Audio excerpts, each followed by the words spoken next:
interwebs, welcome to Let's Build Computers. It's budget build day, and today for this system we're building a Ryzen 5 2400G computer with no graphics card. And I'm building it in this Aerocool case. Now, I've completely forgotten the name of it. This is the Cylon Mini BG, I think. That's what it says on the side of the box. Anyway, Aerocool didn't get back to me after I asked to look at their stuff, but I wanted to buy this one anyway because it was a cheap case that looked kind of nice for my first gaming PC. Call me Aerocool. I want to talk to you. Anyway, so I took it out of the box, and my first impressions, I'm not going to lie, my first impressions weren't great. I took it out of the box, and the molding on the plastic and the look of, you know, the sort of the feel of the USB ports on the top panel here didn't inspire confidence. It's a USB 3 and a USB 2, and it's just like, don't just put two USB 3s. Everyone has USB 3. It's not new. Just no. And like when you look at the back of the case, it looked, you know, it's standard stamped metal case kind of thing. So, you know, if you're looking for a premium kind of case, immediately I was like, oh, this is not it, you know. And I actually nearly thought, you know what, I'm not going to bother filming this one.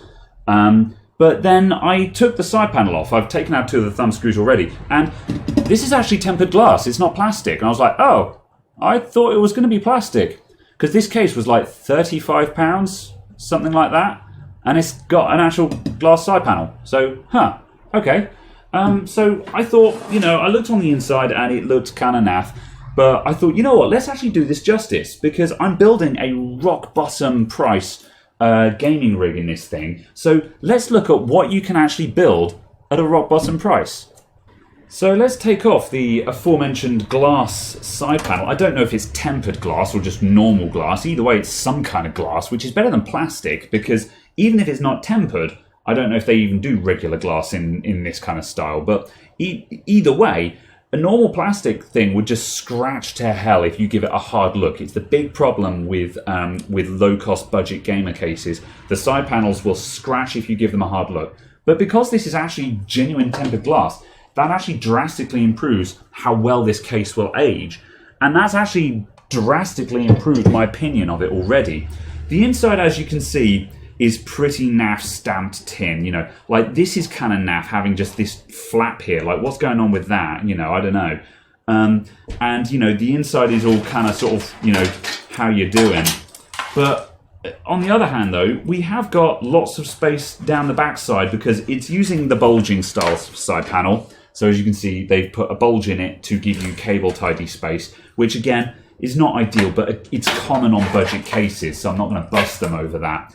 But so you've got cable tidy space. We've got vented. We've got a filter on the bottom grill. We've got this nice top grill here, which comes with a nice metallic filter on it, which is a premium style thing. And that covers, like, this looks a bit naff, but with the cover on it, that looks nice, and you know that's just as good as a premium case would be to all intent and purpose. So I'm like, okay, well that's not bad. We've got, have we got space for water cooling at the front there? Not really. I wouldn't try and put water cooling in this. You could probably bodge it in. No, you couldn't. No, I'm not going to try that. You could stick in 120mm. You could put in a 120mm radiator at the front there. I wouldn't try and get a 240 in. Well, yeah, you'd need to do some pretty extreme modding to pull that off. So just no, not really. This drive cage is kind of what lets it down. Like they could have done a little bit more design work with that, and they could have stopped that from being quite so crap. The other thing that's a little bit of a shame is the case has been modified to fit the tempered glass side panel, and they've kind of left the traditional style slot brackets for a non-tempered side panel on there, which kind of leaves a bit of bare metal on show. But again, I'm kind of nitpicking here. We have to remember that this case cost £36 from Amazon, you know, and I've got Prime, so that was 36 quid delivered. But wait, there's more, and it's got a kind of nice RGB strip on the front. And Aerocool, you know, they're not well known these days, I wouldn't say, but they've been around a long time. So you do have, you know, you've got a nice little badge on the front saying Aerocool and stuff like that. And, you know, I think for a rock bottom budget gaming PC, for my first gaming PC, I actually think this isn't going to be quite as shocking as I thought. So let's build in this thing and let's see what it actually looks like when I've built something in it. Because there's always one person in the comments, to remove the front panel of this case, lift it up, put your front hand under the bottom and just pull. And the front panel will come off. Watch out for the cables at the top here, you'll have to guide them out.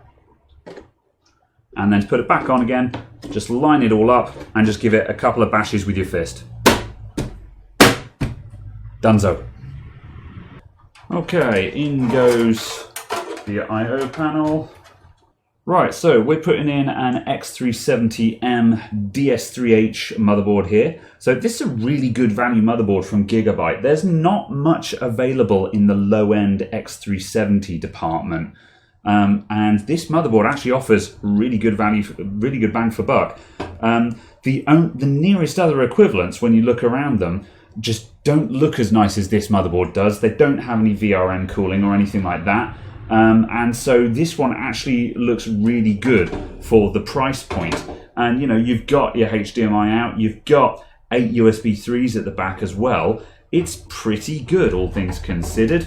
It's even got RGB connectors on it, so you can plug in some RGB strips if one was so inclined. So, you know, all in all, it's really good value, I think. So let's check the holes. We need a standoff there and a standoff there. So let's get those in position.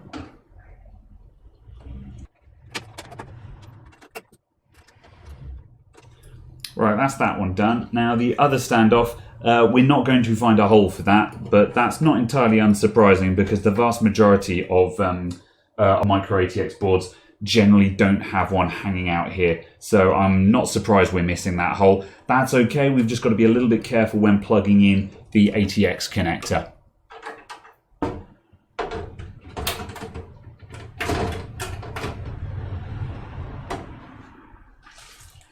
Right, let's check the selection of case screws that have come with this thing. They haven't given us a huge amount, but there's a packet of some bits. We've got some cable ties, we've got a beep speaker, and we've got a plastic standoff adapter. In this tiny little packet of screws, we have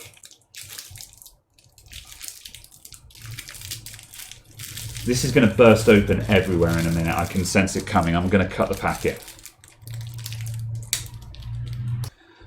We've got a bunch of Imperial thumb screws. Those are kind of weird looking thumb screws, but I guess you could use them on your hard drives or something.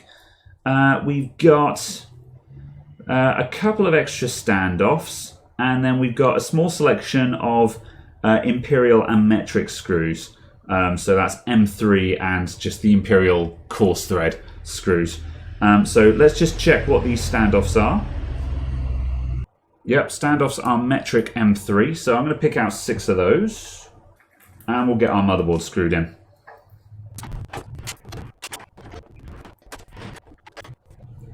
Okay, now we're going to put in my power supply. I've got a GameMax GP550 here, so you've seen the, I think the GP450 on this channel before, which is GameMax's super cheap power supply. This is the slightly more expensive version.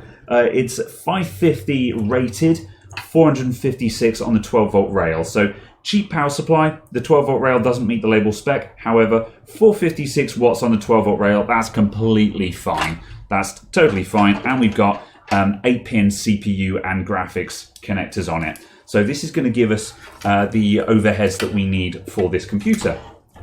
And I'm going to mount it upside down and piss off everyone in the comments.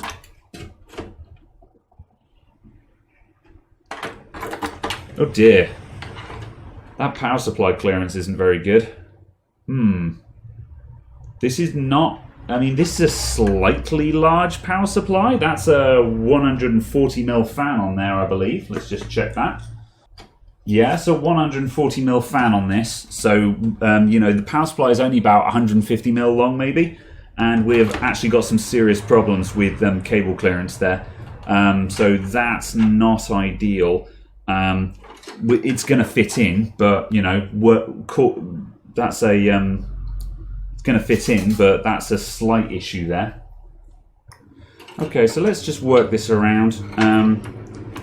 So what I might do actually, I might just take off the back cover and just thread through the cables I need in advance, or actually I may thread everything through. So let's just take that up right.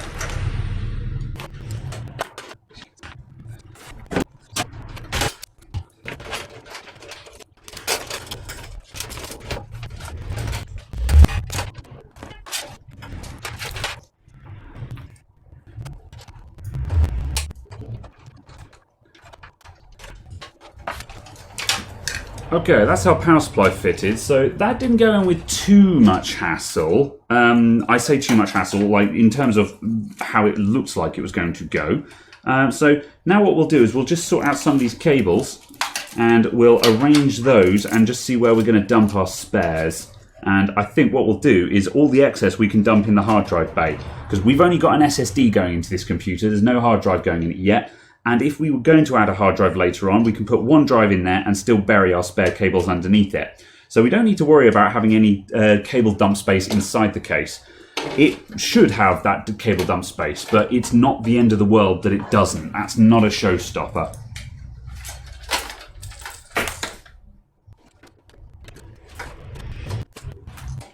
Right, we also need our CPU power cable, so let's grab that fella, which is going to be this one. Ooh, is it going to reach? Because I'm that guy who mounts the power supply upside down, I tell you what, I don't think we can get that over the top. I think there might be a route through there. That's pushing it though. I'm actually going to have to take the motherboard out to do that. I'm going to try it though. I'm going to see if it can be done.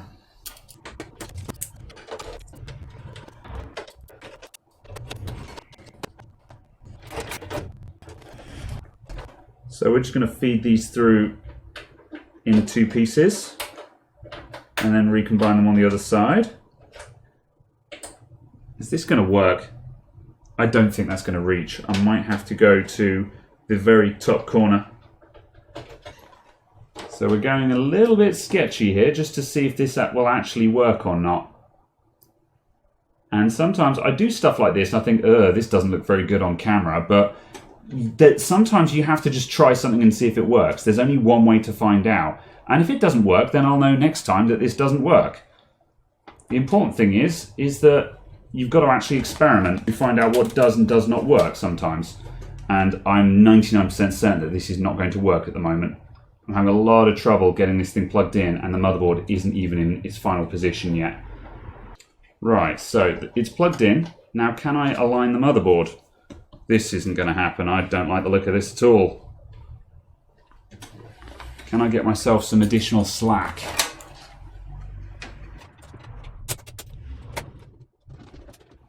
Oh, bugger that. I think we're in. I think we're in. I'm going to put a screw in and then I'm just going to settle the cable. But I think it'll go. It's not ideal, but it's in. Right, let's just do a quick test. I'm not giving you guys a very good view here, so sorry about that, but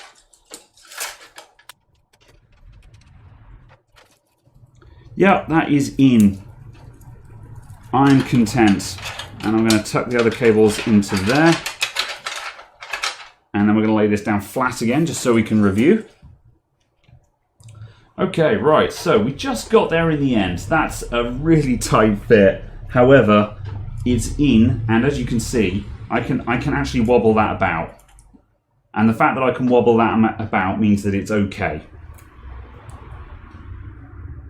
So let's put our motherboard screws back in, and I'll be happy with that.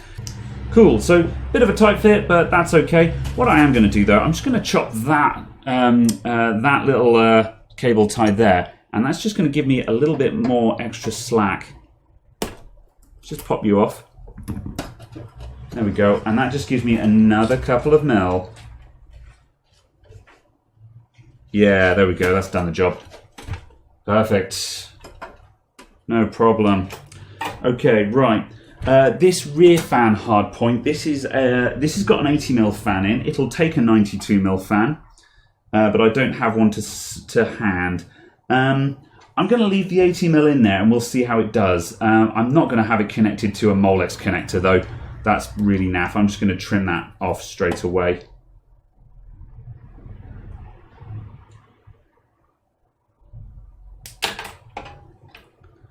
And we'll 3-pin that guy. And we'll stick it on voltage control at, you know, I don't know, 7 volts or something like that. And that'll be okay. And while it's still clearing the case, I'm just going to remove the hold down brackets for the CPU, because we've got the stock cooler going on, which weirdly doesn't use these. I'm not quite sure why AMD still supply board. Well, I'm not sure why the AMD spec still puts these hold downs on boards, because as far as I know, I don't think there's any coolers out there that actually still use it. And now we're going to fit in our RAM, our SSD, and our CPU. So I've got some Vengeance LPX DDR4 going into this, 8 GB worth, budget computer. We can't get 16 gigs on the budget. However, I'm putting in just a single stick, which means it'll be really easy to upgrade this later on down the line. These Vengeance LPX modules, common as muck, so at any time the client can very easily just add in another one later on. Right, those are labelled 1, 2, 3, 4, so I'm going to populate the end slot first. Stick him in there. There we go. And SSD, Crucial MX500, because it's cheap, like the budgie. And did we get a 500? Yeah, we did get a 500 gig.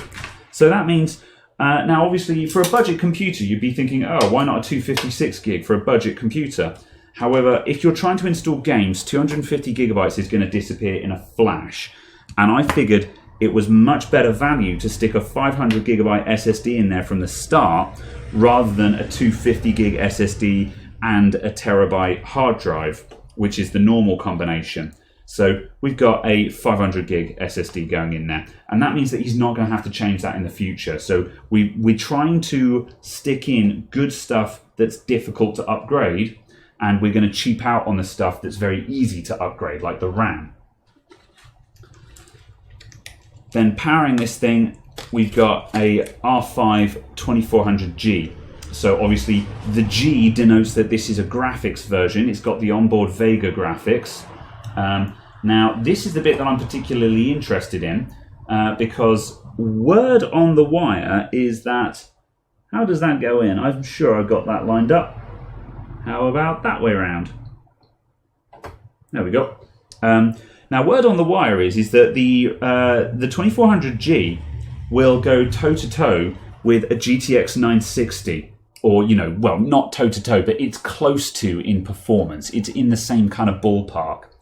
And I'm very interested in putting that to the test, because I've got a 960 in the computer that I'm recording on. So we can actually do a direct comparison here, and we can see if that holds true or not. Because I find that very, very interesting to know if you can do a computer this cheap, no graphics card, and still get modestly good gaming performance out of it. I think that would be a very good find. So that's really what we're aiming to find out here. And then later on down the line, when there's more money available, we've got the PCI Express graphics power cable and the slot, and you can just drop a big graphics card into this and it'll just be fine. Okay, so editor's note, spoiler alert, the 2400G does not go toe-to-toe with the 960. I'm not sure where I'd heard that information from, but suffice to say, when I actually put this to the test after I completed the build, the 960 destroyed the 2400G's graphics. Now, don't get me wrong, the 2400G graphics, they did pretty good for onboard graphics. You know, you can start up and run games quite admirably with them. As with sort of like the AMD APUs, they're good for basic, super cheap gaming computers. Now, this computer is for a kid. It's his first gaming PC, so we don't need top-tier graphics here. It's also worth noting that further experimentation showed that this computer responded really well to having 2 sticks of RAM in it, because the higher RAM speed from dual channeling and things like that drastically improved the onboard video RAM performance, which in turn drastically improved graphics performance in general. So if you are doing this, definitely put in two 4GB sticks instead of a single 8. That was a mistake on my part. And in addition to that, overclocking your RAM will also net you direct improvements in graphics performance. So yeah, as I say, doesn't go toe-to-toe with the 960 by a long shot, but it wasn't too bad. Now, something I have forgotten to do, where I went for a budget motherboard, we've got a 2nd gen Ryzen. We may need to do a BIOS update on this. So I'm going to just hold off in the build for a sec. I'm just going to get the power switch plugged in, and I'm just going to check if we have an updated BIOS on this board or not. Because they all say that they're compatible with the 2nd gen, but it's quite common to find that they haven't actually had the BIOS update that they need to do that. So let's plug in the power switch, and let's actually hook this thing up and see if we can, actually run it. Now, there we go. We've got a post screen there. Reboot, select proper boot device. That's absolutely normal. So if it hadn't started, I keep this A8 9600 in stock all the time. You can buy these for 40 quid on eBay. Now, obviously, if you're a home user, this isn't just something, you don't just keep CPUs lying about. However, as a repair shop, where I routinely encounter boards that might have a bad CPU or a bad motherboard, stuff like that, having a spare AM4 CPU and a spare Intel CPU kicking about is incredibly useful. The Intel one's a little bit difficult because obviously we've got two different chipsets running on that at the moment. However, the AMD ones, if you keep one of these on hand, it just means that you can test motherboards and you can do BIOS updates on motherboards, because this is quite an old CPU, so it'll work in any AM4 motherboard. So if it hadn't posted, I'd have dropped this guy in it and then done a BIOS update and then put the Ryzen back in.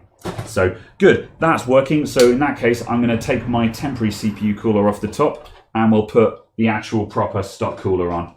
And the Ryzen stock coolers are okay.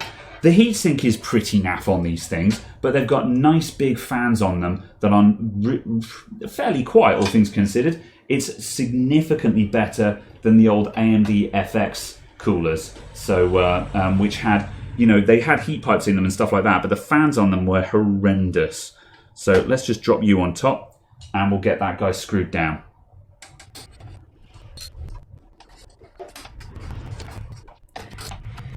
There we go, and in my opinion that actually looks better than a lot of aftermarket coolers that I see.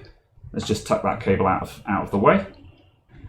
There we go. Right, now we just need to plumb in the rest of the front panel cables and then we're basically done. There's nothing else to go in this thing. It's such a simple build. Alright, so I've just brought up the USB cables and the front panel audio. I've put that through the same place where the power supply cables are going, so they just come up as close as possible to those headers. Then we've got our front panel connectors. Front panel is there. I could have brought them up from down there, however there's another hole right there and it doesn't really cost me anything to bring them up there, so I'm going to do that. And then finally we've got this Molex pass-through. That is going to be for the power light and doubles as the LED strip. So I'm just going to plug him into one of those guys there. We'll tidy these up in just a moment. And then front panel connectors.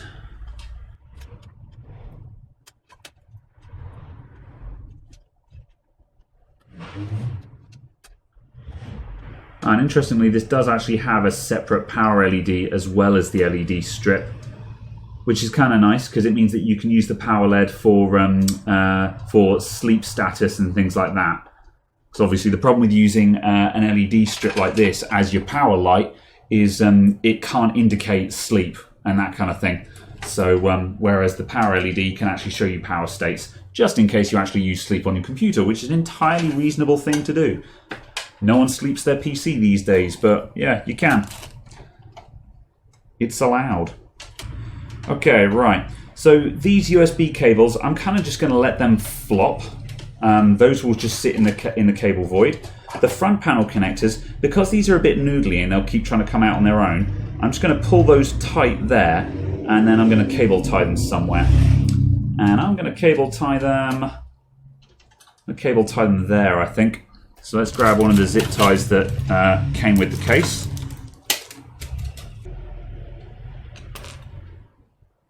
There we go. That just stops them from escaping. And the RGB LED cable, that can just sit there. That doesn't need to. I don't need to do anything with that. It's fine.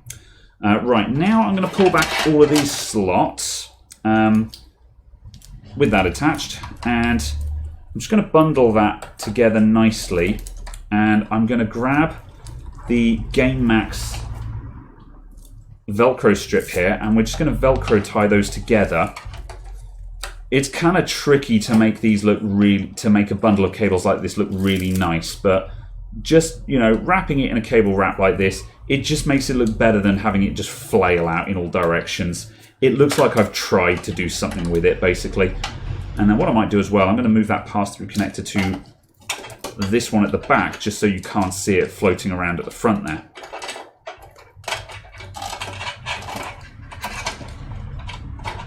There we go, and that'll do fine. And I think I'm going to put the back cover on that.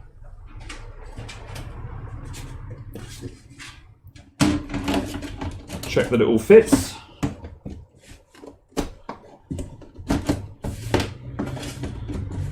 Which it does. There we go, that's alright for a super cheap gaming build. Let's fire it up and see how it does.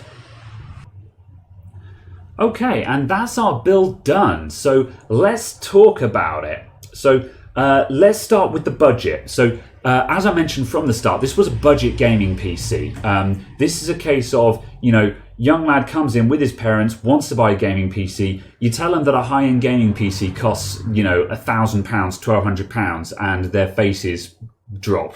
And they go, oh boy, we can't afford one of those. And you say, okay, well, let me see what I can do.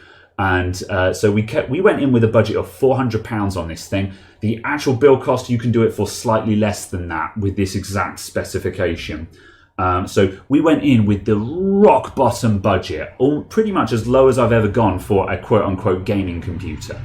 And I think we've got something that looks actually pretty good for that. What we've got here is something that lacks a proper graphics card but has big expandability. We've got the PCI Express 16x slot and the power supply to support it, and the chipset to support it. So you can drop a big graphics card in this later on down the line and get big power out of it. You can also put in another 8GB module of RAM. That'll drop straight in and expand the RAM capability so you can run more on it at the same time. In terms of the case, you know, I mean, the Aerocool case, this was £35. It's their entry-level one. They do nicer cases than this, but for £36 exactly from Amazon, I think this thing is actually pretty good. The metalwork on it is cheap, the front plastic is cheap, and it's got a USB 2 port at the front, which is cheap. However, it's got a glass side panel that isn't going to scratch to hell in the first week, and it's got this natty little RGB strip down the front, which I think actually looks quite good. We've got a nice little Aerocool badge on it as well, so it looks like you've got a nice branded case.